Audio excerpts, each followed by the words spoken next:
Hi friends, welcome to my channel Kavitha రోజు the simple and healthy kitchen. ఎవరైతే నా ఛానల్ని చూస్తున్నారో ప్లీజ్ షేర్ చేయండి, సబ్స్క్రైబ్ చేయండి, లైక్ చేయండి, గంట బెల్ను ప్రెస్ చేయండి. ఈరోజు ఇంగ్లీషు వాంట్ టు అంటే చేయాలని అనుకుంటున్న పనులకు మనం వాంట్ టు అని ఉపయోగిస్తాము. ఏదైనా ఒక పనిని మనం చేయాలి అనుకుంటున్నాము అంటే ఒక రకంగా చెప్పాలంటే మన లోపల ఉన్నటువంటి కోరికలకు ఏదైతే మనం కోరుకుంటామో, ఏదైతే మనం చేయాలి అనుకుంటామో, ఇష్టపడతామో అలాంటివి తెలియజేసేటప్పుడు మనం వాంట్ టుని ఉపయోగిస్తాము. దీన్ని నేను ఇంగ్లీష్ నేర్చుకోవాలి అనుకుంటున్నాను. I want to learn English అంటే ఇక్కడ ఐ అనేటటువంటిది సబ్జెక్టు, వాంట్ టు అనేది వాంట్ టుగానే రాస్తాము. అది మన ఇష్టము, మన కోరిక కాబట్టి మెయిన్ వర్బ్ వచ్చి లెర్న్. ఏం నేర్చుకోవాలి అనుకుంటున్నాము? ఇంగ్లీషు నేర్చుకోవాలి అనుకుంటున్నాము. ఎవరు నేర్చుకోవాలి అనుకుంటున్నారు? నేను అంటే మనము నేర్చుకోవాలి అని అనుకుంటున్నారు. సో సబ్జెక్ట్ ఏంటి? ఐ. మెయిన్ వర్బ్ ఏంటి? లెర్న్. మరి ఇక్కడ వచ్చేసి హెల్పింగ్ వర్బ్స్ కింద వచ్చేటటువంటిది ఏంటి? వాంట్ టుని ఉపయోగిస్తాం. అంతేకాకుండా ప్రజెంట్ టెన్స్ ఫామ్ను మట్టుకే మనము ఉపయోగించాలి. అది V1 ఫామ్ని ఉపయోగిస్తాము. లెర్న్ అని ఉపయోగిస్తాము. వాంట్ టు తర్వాత మనం లెర్న్ V1 ఫామ్ను మట్టుకే ఉపయోగించాలి. మేము ఇంగ్లీష్ నేర్చుకోవాలి అనుకుంటున్నాము. We want to learn English. ఆమె ఇంగ్లీష్ నేర్చుకోవాలి అనుకుంటున్నది. She wants to learn English. ఇక్కడ హీ కానీ, షీ కానీ, ఇట్ కానీ వచ్చినప్పుడు వాంట్స్ అనేది వాడుతాము.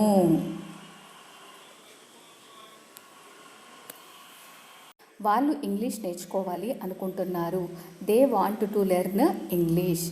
ఐ, వి, యు, దే వీటితో వాంట్ టుని ఉపయోగించాలి. హీ, షీ, ఇట్ వీటితో వాంట్స్ టుని ఉపయోగించాలి. వెళ్ళాలనుకుంటున్నాను, రావాలనుకుంటున్నాను, చూడాలనుకుంటున్నాను, పాడాలనుకుంటున్నాను, చేయాలనుకుంటున్నాను, వినాలనుకుంటున్నాను, వస్తారనుకుంటున్నాను, ఇలాంటివన్నీ కూడా అనుకుంటున్నాను, నాను అని లాస్ట్కు ఎండ్ అయ్యి లేదా అలాంటి శబ్దము ఎక్కడైతే వస్తుందో అలాంటి సందర్భంలో మనము వాంట్ టు అనే హెల్పింగ్ వర్బ్ను ఉపయోగించాలి. నేను వ్రాయాలనుకుంటున్నాను. I want to write a letter. మేము పాడాలనుకుంటున్నాము. We want to sing a song. వారు చేయాలనుకుంటున్నారు. They want to do. ఇలా మనం వాంట్ టుని ఉపయోగించి చెప్తాము.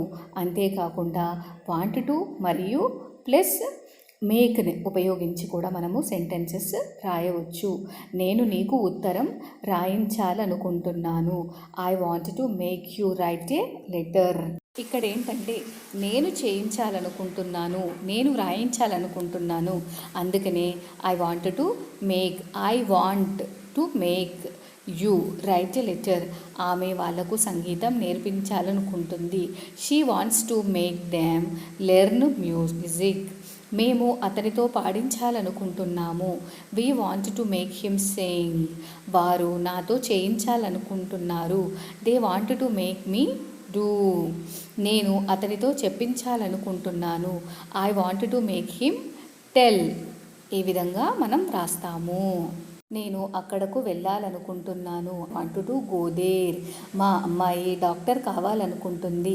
My daughter wants to become a doctor. ఈసారి ఎన్నికలలో అధికార పార్టీని ఓడించాలని ప్రజలు అనుకుంటున్నారు. The people want to defeat the ruling party in the forthcoming elections. నేను మా అమ్మాయిని డాక్టర్ చేయాలనుకుంటున్నాను. I want to make my doctor a doctor. నేను డ్యాన్స్ నేర్చుకోవాలనుకుంటున్నాను. I want to learn dance. నేను ఇక్కడకు వేగంగా రావాలనుకుంటున్నాను. I want to come here early. మా జీతాల గురించి మేము ఉద్యమాన్ని చేపట్టాలని అనుకుంటున్నాము. We want to launch an agitation about our salaries.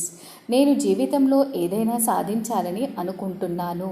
I want to achieve something in my life. ఆమె పెళ్లి చేసుకోవాలనుకుంటుంది. She wants to get married.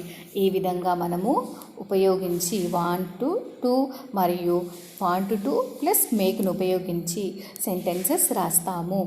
అదేవిధంగా వాంటెడ్ టు అంటే చేయాలనుకున్నాను, ఎప్పుడో ఇది చూడాలనుకున్నాను అంటే జరిగిపోయింది. వాంటెడ్ అంటే జరిగిపోయినప్పుడు మనము అలా చేయాలి అని అనుకున్నాము కానీ అది కుదరనప్పుడు ఈ విధంగా లేదా ఆ విధంగా మనం సెంటెన్స్ను ఉపయోగించి రాసేటప్పుడు మనం వాంటెడ్ టును ఉపయోగించి రాస్తాము. చేయాలనుకున్నాను అనే ఒక పనిని తెలియజేయడానికి వాంటెడ్ టు అనే హెల్పింగ్ వర్బ్ను ఉపయోగించాలి. వెళ్ళాలనుకున్నాను, నేను వ్రాయాలనుకున్నాను, I wanted to write a letter అంటే నేను అప్పుడు అనుకున్నాను రాయాలి అని. అలా చెప్పేటప్పుడు ఒకవేళ నేను వాళ్ళతో వ్రాయించాలి అనుకున్నాను, I wanted to make them right అంటే అక్కడ పని అయ్యింది కానీ పూర్తిగా మనకు తెలియదు, కానీ నేను అనుకున్నాను, మన యొక్క కోరిక అది. అప్పుడు పాస్ట్లో అనుకున్నాను, ఒకప్పుడు అనుకున్నాను, నేను ఇక్కడకు వేగంగా రావాలనుకుంటున్నాను, I wanted to come here early. లేకపోతే ముందు మనం అనుకుని ఉంటాము, నేను వచ్చేసిన తర్వాత చెప్తాము. ఒకవేళ ఆ పని కంప్లీట్ అయిపోయింది అనుకోండి, నేను ఇక్కడికి రావాలి అనుకున్నాను, వచ్చేసాము, కంప్లీట్ అయిపోయింది అంటే నేను ముందు నుంచే అనుకుంటున్నాను I wanted to come here early అని. ఆ విధంగా చెప్పేటప్పుడు రాస్తాము.